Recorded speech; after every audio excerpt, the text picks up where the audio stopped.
Hello friend, chapter start करते हैं class 9 के सरफेस एरिया एंड वॉल्यूम और एक्सरसाइज करते हैं 13.3 और हम आपको एक्सरसाइज 13.3 के क्वेश्चन करके दिखाएंगे। क्वेश्चन को स्टार्ट करने से पहले ये एक्सरसाइज कोन टॉपिक पर बेस्ड है, तो कोन सॉलिड फिगर के बारे में कुछ मैं आपको पहले बता देता हूँ, ठीक है। उसके बाद फिर अपने क्वेश्चन स्टार्ट करेंगे। तो ये मैंने बनाया कोन, एक राइट सर्कुलर कोन, जिसमें ये मैंने दिखाई आपको हाइट और रेडियस।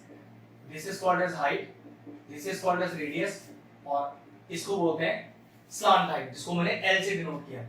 तो क्या क्या फॉर्मूलेज हैं वो देखते हैं। सबसे पहले अगर मैं कर्व सरफेस एरिया की बात करूं, जिसको लैटरल सरफेस एरिया बोलते हैं एलएसए, तो डायरेक्टली फॉर्मूला होता है पाई आर एल। और अगर मैं इसके टीएसए की बात करूं तो टीएसए क्या होता है, बाहर का सरफेस और नीचे का बेस। अब बाहर का सरफेस तो आपका पाई आर एल ही होता है, ठीक है, प्लस बेस, बेस सर्कुलर होता है, एरिया कितना होगा पाई आर स्क्वायर, कॉमन लो इसमें से पाई आर, तो फॉर्मूला कितना आ गया पाई आर एल प्लस आर। तो ये हो गया सीएसए और ये टीएसए। लेकिन कितनी बार क्वेश्चन में क्या होता है, ये एल जो स्लांट हाइट बोलते हैं डायरेक्टली क्वेश्चन में नहीं होता। तो देखो इधर ट्रायंगल को नाम देखो बराबर से ए बी सी। इसी तरह से ट्रायंगल आ रहा है जिसमें मैंने ए बी को यहाँ पर एच दिखाया हुआ है आपके लिए, और बी सी को मैंने दिखाया हुआ आर, और ए सी को दिखाया हुआ है एल। और याद रखिएगा ये राइट ट्रायंगल ही बनता है। तो अगर आपको L डायरेक्टली क्वेश्चन में ना भी बनो तो L कैसे निकाला जाएगा, कुछ मत करिए, सिंपल पाइथागोरस थ्योरम लगा दीजिए। तो उस नियम के हिसाब से AC square is equal to AB square plus BC square, ये हो गया L square is equal to H square plus R square. मतलब अगर आपको डायरेक्टली L नहीं दिया हुआ तो इस फॉर्मूले को यूज करके आपको L निकालना है। चलिए मैं एक्सरसाइज 13.3 का पहला क्वेश्चन कर रहा हूं और मैं अपनी बुक से क्वेश्चन पढ़ता हूं, आप अपनी बुक से पढ़ें। क्वेश्चन है कि the diameter of the base of A cone is 10.5 centimetre. Okay, तो पहले कोन बनाते हैं, सारे डायमेंशंस डालेंगे और फिर फॉर्मूला देखते हैं कौन सा लगाना है, ठीक है।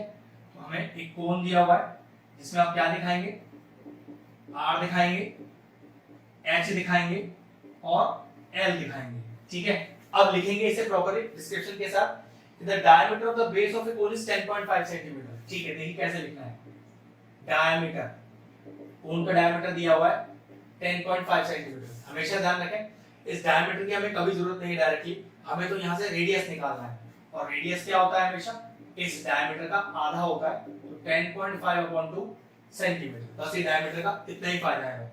आगे दे रहा है the slant height is 10 centimetre. चलिए स्लांट हाइट भी दी है आपको, जिसको हम किससे डिनोट कर रहे हैं, एल से डिनोट कर रहे हैं, और ये आपको दी हुई है क्वेश्चन के अंदर 10 सेंटीमीटर। ये नीचे लिख दिया 10 सेंटीमीटर। क्वेश्चन में क्या निकालना है, find its curve surface area. Okay, CSA निकालना है। तो सीएसए का डायरेक्ट फॉर्मूला होता है पाई आर एल, तो पाई आर कितना है 10.5/2 और एल डायरेक्टली दिया है आपको 10। अब क्या करिए, इस डेसिमल को हटाइए और नीचे 10 लगा दीजिए, तो ये तो चला गया। बस अब इतना पार्ट सॉल्व करके हमें प्रॉपर्ली आंसर लिखना है। तो सॉल्व करके टोटल एरिया आ रहा है 165 सेंटीमीटर स्क्वायर। तो ये लीजिए सीएसए ऑफ द कोन आया 165 सेंटीमीटर। ठीक है, क्वेश्चन नंबर 2 करते हैं। मैं अपनी बुक से पढ़ रहा हूं। क्वेश्चन कह रहा है कि find the TSA of the cone. Okay, TSA निकालना है कोन का। सबसे पहले मैं क्या करूं, फटाफट से कोन बनाऊं, उसमें तीन चीजें हमेशा दिखाऊं। क्या क्या, एक दिखाऊं मैं R, फिर एक दिखाऊं मैं H और एक दिखाऊं मैं L, ठीक है। अब डिस्क्रिप्शन में लिखेंगे जो चीजें हमें गिवन है। Find the TSA of the cone, वो तो निकालना है। If it's slant height is 21, आपको क्वेश्चन में दी हुई है स्लांट हाइट, ये लीजिए स्लांट हाइट को एल से डिनोट करते हैं, और ये हमें दी कितनी हुई है 21 मीटर। चलिए आगे देखते हैं। And the diameter of the base is 24 metre. Okay, तो आपको डायमीटर दिया हुआ है क्वेश्चन में कितना 24 मीटर। अब इस डायमीटर को डायरेक्टली तो यूज कर नहीं सकते, क्या करेंगे, रेडियस निकालेंगे आधा करके। तो radius r is equal to 24/2 that is equal to 12 metre. और फाइंड क्या करना था हमें, फाइंड करना था हमें टीएसए। अब टीएसए का फॉर्मूला क्या होता है अपने पास, पाई आर ब्रैकेट में एल प्लस आर, सारी वैल्यूज तो है अपने पास। तो pi into R, are is 12, L plus R, मतलब एल आपको दिया है 21 और आर है 12। तो सॉल्व करते हैं, 22/7 इंटू 12, और ये हो गया आपके पास 33। अब सॉल्व कर लेते हैं। तो सॉल्व करके आएगा आपके पास 1244.5 मीटर स्क्वायर, क्योंकि हम एरिया निकाल रहे हैं ना, इसलिए मीटर स्क्वायर। तो ठीक करते हैं, मैं अपनी बुक से पढ़ता हूं। क्वेश्चन कह रहा है the curve surface area of A cone is 308। Okay, आपको कोन का सीएसए दिया हुआ है कितना 308 सेंटीमीटर स्क्वायर। तो ध्यान रखिएगा जब भी मेंसुरेशन का क्वेश्चन करें सरफेस एरिया वॉल्यूम टॉपिक से, तो हमेशा पहले फिगर बनाएं और उस फिगर में क्या क्या डिनोट करें, आर डिनोट करें, फिर एच डिनोट करें और एल डिनोट करें। ठीक है, इसको करने के बाद ही सारी चीजें लिखिएगा। नेक्स्ट क्या रहा है, it's slant height is 14 centimetre. तो चलिए स्लांट हाइट जिसको हम डिनोट करते हैं एल से, वो दी हुई है आपको 14 सेंटीमीटर। और देखिए क्या दिया हुआ है, कह रहा है find the radius of the base and the TSA. ठीक है, अब निकालना है, दिया और कुछ नहीं है, तो अपने को निकालना है एक तो रेडियस और एक अपने को निकालना है टीएसए। अब देखो ये सीएसए तो डायरेक्टली गिवन है ना, तो सीएसए इज इक्वल टू 308। चलो सीएसए का फॉर्मूला लगाओ 2, तो सीएसए का फॉर्मूला क्या है, pi r l is equal to 308। पाई का वैल्यू डालिए 22/7। आर अपने को निकालना है, एल क्वेश्चन में आपको डायरेक्टली दिया हुआ है इज इक्वल टू 308। अब आर कैसे निकलेगा, जो आर के साथ मल्टीप्लाई में है वो उधर जाके डिवाइड में, और जो डिवाइड में है वो उधर जाके मल्टीप्लाई में। तो 308 into 7 अपॉन 22 into 14, ये सॉल्व करके आ रहा है 7 सेंटीमीटर। तो 7 सेंटीमीटर आ गया आपका रेडियस। अब निकालना है टीएसए, डायरेक्ट फॉर्मूला डाल दीजिए टीएसए का। तो फॉर्मूला होता है pi r L plus R, सारी वैल्यूज अपने को पता है। तो पाई इंटू आर, आर कितना है 7, और एल प्लस आर, एल कितना है आपके पास 14 प्लस आर जो कि है फिर से 7, 7 से 7 चला गया, ये बचा 22 इंटू ये आपके पास आ गया 21। तो 22 इंटू 21 सॉल्व कर लेते हैं। तो ये सॉल्व करके आएगा 462 सेंटीमीटर स्क्वायर। यूनिट लगाना मत भूलिएगा। क्वेश्चन नंबर 4 करते हैं, मैं अपनी बुक से पढ़ता हूं, आप अपनी बुक से पढ़ें। क्वेश्चन कह रहा है a conical tent is 10 metre high. Okay, एक कॉनिकल टेंट है, चलिए पहले कोन बनाते हैं। ठीक है, वहां पर सारे डायमेंशंस दिखाते हैं, क्या क्या आर एच और एल। ठीक है, अब क्या क्या चीज हमें क्वेश्चन लिखा है उसे डिस्क्रिप्शन में लिखेंगे। A conical tent 10 metre high, height दिया हुआ है आपको। ठीक है, हाइट कितना दिया हुआ है आपको, जिसको हमने ऐसे डिनोट किया 10 मीटर। ठीक है, आगे देखिए और क्या दिया हुआ है, and the radius of its base is 24 metre. Okay, radius दिया है आपको, इसे हमने r से डिनोट किया 24 मीटर। आगे क्या कह रहा है, find the slant height of the cone. Okay, slant height निकालना है, h पता है r पता है, फार्मूला तो मैंने आपको स्टार्ट में बताया था, क्या होता है l का, l square is equal to h square plus r square. वो कैसे निकलता है भाई, एक राइट ट्रायंगल ही तो फॉर्म हो रहा है, तो राइट ट्रायंगल फॉर्म हो रहा है तो आप क्या करो, लगा दो पाइथागोरस। चलिए लगाते हैं, तो l square is equal to h square plus r square, ये हो गया 100 और ये हो गया आपके पास 576। तो l स्क्वायर हो गया 676, l हो गया अंडर रूट ऑफ 676 और 676 किसका रूट है, ये 26 का रूट है। तो 26 मीटर आ गया आपका l। और देखो क्या निकालना है, कह रहा है cost of canvas, cost of the canvas required to make the tent, मतलब टेंट बनाने के लिए, मतलब कर्व सरफेस एरिया की बात चल रही है। At the rate of 1 metre square canvas cost rupees 70। तो पहले सीएसए निकालते हैं और फिर लास्ट में कॉस्ट निकाल देंगे। तो लिखेंगे area of the canvas, area of canvas. Area of canvas में सिर्फ आपको ये वाला एरिया लेना है, बेस नहीं लेंगे आप, क्योंकि टेंट बनाएंगे तो बेस नहीं बना सकते उसका आप। ठीक है, तो सीएसए ही लेंगे। फॉर्मूला क्या है, पाई आर एल, तो pi into r, are is 24, l हमने अभी निकाला 26। ठीक है, और एरिया निकाल रहे हैं तो लिखेंगे मीटर स्क्वायर। सॉल्व कर लेते हैं, ये सॉल्व करके आ रहा है 1961.14 मीटर स्क्वायर। लेकिन हमें कॉस्ट भी निकालना है, पढ़ लेते हैं एक बार। कॉस्ट दिया हुआ है कि 1 metre square of canvas 70 rupees का है, तो इतने मीटर स्क्वायर के कितने लगेंगे, तो कैसे लिखना है, cost of 1 metre square canvas, 1 metre square के टोटल 70 रुपए लग रहे हैं, तो इतने के कितने लगेंगे, तो लिखेंगे cost of 1961.14 metre square is equal to, आपके पास ज्यादा ही लगेंगे, ज्यादा के लिए मल्टीप्लाई कर दीजिए। अब देखिए कितना आएगा मल्टीप्लाई करके, 137,280 रुपीस, मतलब 1,37,280 रुपीस। 13.3 का क्वेश्चन नंबर 5 करते हैं, मैं अपनी बुक से पढ़ रहा हूँ। क्वेश्चन देखिए, what length of the tarpaulin, tarpaulin कपड़े की क्वालिटी है, मतलब कपड़े को टारपोलिन बोला जा रहा है, which is 3 meter wide will be required to make a conical tent of height 8 meter and base radius 6 meter. Okay, सबसे पहले कोन बनाते हैं। ठीक है, इस कोन के ऊपर मुझे कपड़ा चढ़ाना है, तो मुझे उस कपड़े की टोटल लेंथ निकालनी है जो विड्थ दिया हुआ है। ठीक है, तो ये हो गया मेरा r, ये हो गया मेरा l और ये हो गया मेरा h। अब देखते हैं क्वेश्चन में क्या क्या चीज गिवन, वो डिस्क्रिप्शन में लिखेंगे। What length of the tarpaulin, मतलब कपड़े की लेंथ निकालनी है। जब कपड़े की विड्थ दी है 3 मीटर की, तो लिखेंगे width of the tarpaulin cloth, तो विड्थ ऑफ क्लॉथ तारपोलिन, ठीक है।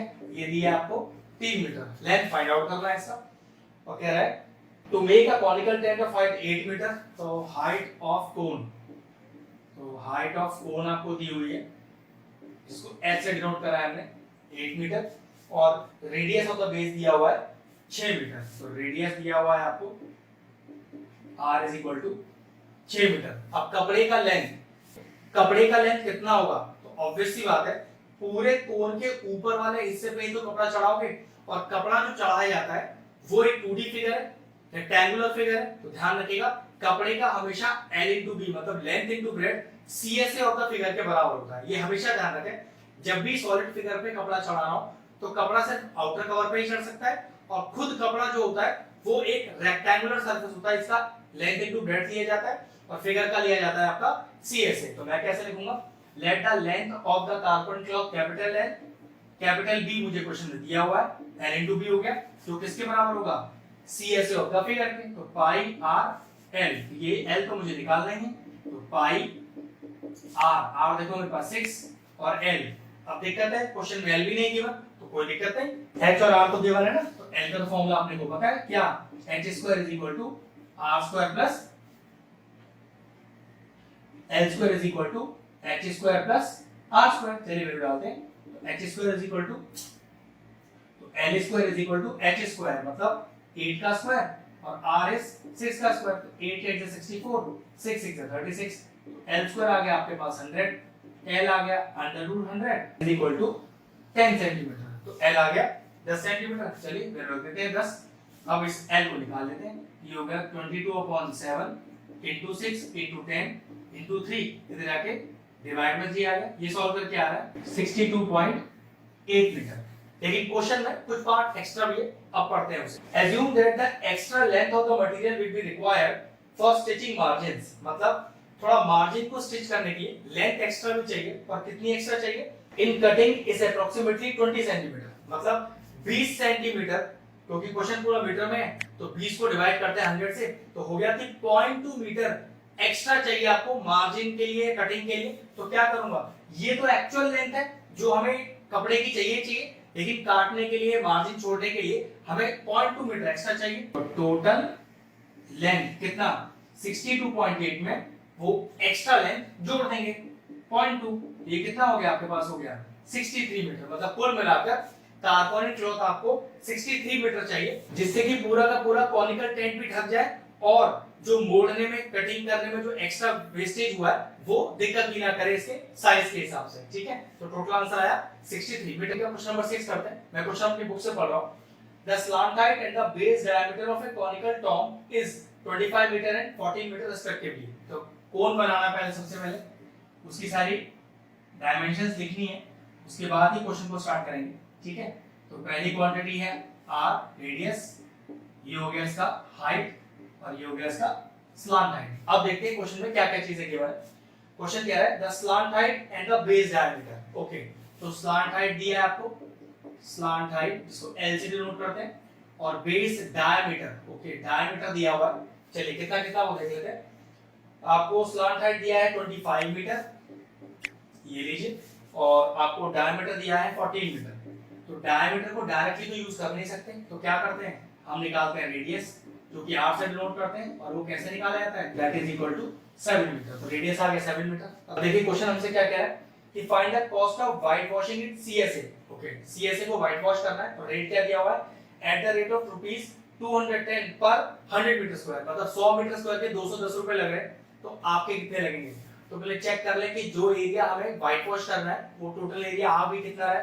तो हमें CSA व्हाइट वॉश करना है, क्वेश्चन लिखा है, फॉर्मूला होता है पाई आर एल, सारी वैल्यूज अपने गिवन है, पाई आर और एल, ये चला गया, तो 22 into 25, और सॉल्व करके आ रहा है आपके पास 550 मीटर स्क्वायर। तो 550 मीटर स्क्वायर एरिया आपका व्हाइट वॉश होगा। अब कॉस्ट किस तरह से दिया हुआ है कि कॉस्ट ऑफ व्हाइट वॉशिंग, ध्यान से देखिएगा, cost of white washing 100 metre square area, वो कितनी कॉस्ट है, 210 रुपए। कि अगर 100 मीटर स्क्वायर को व्हाइट वॉश करने में 210 रुपए लग रहे हैं, तो cost of white washing 1 metre square को कितना लगेगा? पक्की बात है कम लगेगा, कम के लिए डिवाइड कर दिया। तो फिर हमें कितना करना है? 550। तो cost of white washing 550 metre square. अब ज्यादा लगेंगे तो ज्यादा के लिए क्या करें? मल्टीप्लाई कर दीजिए, ये लीजिए, ये गया इससे, ये गया इससे, तो 21 into 55 देखो कितना आ रहा है? तो सॉल्व करके आ रहा है 1155 रुपीस, मतलब 1155 रुपीस। टोटल व्हाइट वॉश करने में 1155 रुपए लगेंगे। क्वेश्चन नंबर 7 करते हैं। मैं क्वेश्चन अपनी बुक से पढ़ता हूँ। कह रहा है कि a joker cap is in a form of a right circular cone of base radius 7 cm। Okay, पहले कोन बनाइए, वहां पर अपने R, H और L दिखाइए, उसके बाद क्वेश्चन को करेंगे, ठीक है? तो ये रहा आपका R, ये आपका हाइट और ये आपका स्लांट हाइट, ठीक है? अब पढ़ते हैं क्वेश्चन में। A joker cap is in a form of a right circular cone of base radius 7 cm। तो बेस रेडियस दे दिया आपको 7 सेंटीमीटर का, ठीक है? आगे देखिए क्या कह रहा है, एंड हाइट 24 सेंटीमीटर। चलिए हाइट h 24 सेंटीमीटर। नेक्स्ट क्या कह रहा है आपसे कि find the area of the sheet required to make 10 such caps. एक कैप का एरिया निकालिए, 10 से मल्टीप्लाई कर देंगे। अब कैप कॉनिकल है, सिर्फ ये वाला हिस्सा ही बनेगा, CSA। तो लिखेंगे CSA ऑफ 1 कैप कितना होगा? पाई r l। अब क्वेश्चन पहले l नहीं गिवन है, तो चलो l निकाल लेते हैं। l कैसे निकालते हैं? l square is equal to h square plus r square. तो l square is equal to h square, मतलब ये हो गया आपके पास 24 का स्क्वायर और r हो गया 7 का स्क्वायर। तो ये होता है 576 और 49 जोड़िए, 9 और 6 15, एक हो गया कैरी, 8 और 4 12, एक हो गया कैरी, 625। l स्क्वायर का वैल्यू आ गया 625, l आ गया अंडर रूट ऑफ 625, जो कि किसका डायरेक्टली स्क्वायर रूट होता है? 25 का। मतलब आपके पास स्लांट हाइट आ गया 25। तो चलिए एरिया ऑफ 1 कैप निकालते हैं। तो पाई r है 7 और l दिया है आपको 25, 7 से 7 चला गया, तो 22 into 25 सेंटीमीटर स्क्वायर, और ये आपको सॉल्व करके आएगा 550 सेंटीमीटर स्क्वायर। अब एक कैप का एरिया आ गया, आपको ऐसी टोटल 10 कैप बनानी है, तो क्या लिखूंगा? CSA of total 10 caps. तो भाई 10 कैप को एक कैप के एरिया से मल्टीप्लाई कर दीजिए, तो कुल मिलाकर टोटल एरिया कितना आया 10 कैप का? 5500 सेंटीमीटर स्क्वायर। क्वेश्चन फिनिश हो। क्वेश्चन नंबर 8 करते हैं। मैं क्वेश्चन अपनी बुक से पढ़ रहा हूं। A bus stop is barricaded from the remaining part of the road by using 50 hollow cones। Okay, 50 hollow cones made of recycled cardboard। ठीक है। Each cone has a base diameter 40 cm and height 1 meter। तो चलिए सबसे पहले क्या करें? सबसे पहले बनाएंगे कोन का फिगर, जिसमें डिनोट क्या क्या करेंगे हम? R, H और स्लांट लाइन। ध्यान रखिएगा बिना फिगर बनाए मेंसुरेशन का, मतलब सरफेस एरिया वॉल का क्वेश्चन मत कीजिएगा, ठीक है? अब देखते हैं क्या क्या फिर से गिवन है। Each cone has a base diameter 40 centimetre. Okay, diameter given है, कितना गिवन है? ये गिवन है 40 सेंटीमीटर, लेकिन डायमीटर को डायरेक्टली तो यूज कर नहीं सकते, उसके लिए हमें क्या निकालना पड़ेगा? रेडियस। और रेडियस कैसे निकलेगा? डायमीटर कर दीजिए आधा, कितना हो गया? ये हो गया 20 सेंटीमीटर। आगे क्या कह रहा है? And height 1 metre. Okay, height आपको मीटर में दी है और रेडियस हमने निकाला है सेंटीमीटर में। चेक कर लेते हैं फाइनल में से किसमें चेंज करना है, सारा मीटर करना पड़ेगा या सारा सेंटीमीटर? चेक करते हैं। कह रहा है if the outer side of each of the cone is to be painted and the cost of painting is ₹12 per meter square। ठीक है, सारा मीटर करना पड़ेगा। तो चलिए पहले रेडियस को मीटर में कर लेते हैं। 100 से डिवाइड किया, ये लीजिए मीटर बन गया। अब आउटर सरफेस कॉस्ट, अब outer surface of the cone को मुझे पेंट करना है, पैसे हमें दिए हुए हैं, और ऐसे हमारे पास टोटल कितने कोन्स हैं? 50 कोन्स हैं। तो चलो सबसे पहले क्या करते हैं, एक कोन का पेंट करने वाला एरिया निकालते हैं। तो एरिया हो गया उसका CSA। तो पक्की बात है ना, आप सिर्फ आउटर वाले पार्ट पे ही तो कोन को पेंट कर सकते हो, जो कि CSA कहलाता है। तो CSA का फॉर्मूला पाई r l, चलिए वैल्यू डालते हैं। तो 22/7 इनटू r है आपका 20/100। अब l देखो डायरेक्टली गिवन नहीं है, चलो निकालते हैं l का वैल्यू। फॉर्मूला क्या था? l² = h² + r²। l² = h, ये हो गया आपके पास 1 का स्क्वायर प्लस r², ये हो गया 0.2 का स्क्वायर। तो l² हो गया आपके पास 1.04। तो L का वैल्यू हो गया अंडर रूट ऑफ 1.04 और अंडर रूट ऑफ 1.04 का डायरेक्ट वैल्यू क्वेश्चन में हमें गिवन है, कितना गिवन है 1.02 तो बस डायरेक्टली यूज कर लेते हैं 1.02 और मीटर स्क्वायर, ये सॉल्व करके आ रहा है 0.6411 मीटर स्क्वायर। ये अभी एक कोन का एरिया है, ऐसे टोटल 50 कोन्स हैं, तो लिखेंगे CSA ऑफ 50 कोन्स, तो 0.6411 को मैंने मल्टीप्लाई किया 50 से, तो ये सॉल्व करके आ रहा है 32.05 मीटर स्क्वायर। अब हमें कॉस्ट भी निकालनी है, देखिए कॉस्ट किस तरह से दी हुई है, rupees 12 per metre square. Okay, 1 metre square के 12 रुपए लग रहे हैं, तो इतने मीटर स्क्वायर के कितने लगेंगे, तो देखिए cost of white washing 1 metre square is equal to ₹12, तो cost of white washing 32.05 metre square is equal to 12 से मल्टीप्लाई कर दीजिए 32.05 को, ये आपके पास आएगा, यार आपके पास 384.68 रुपीस, मतलब 384 रुपीस 68 पैसे। तो ये हमारा कंप्लीट हुआ 8th क्वेश्चन। अगर आपको हमारा वीडियो इंफॉर्मेटिव लगा हो तो हमारे चैनल मैथ्स प्लीज को सब्सक्राइब कर लें और साथ में लगे बेल आइकन को भी हिट कर दें, जिससे आगे आने वाले वीडियोस का नोटिफिकेशन आपको सबसे पहले मिल जाए।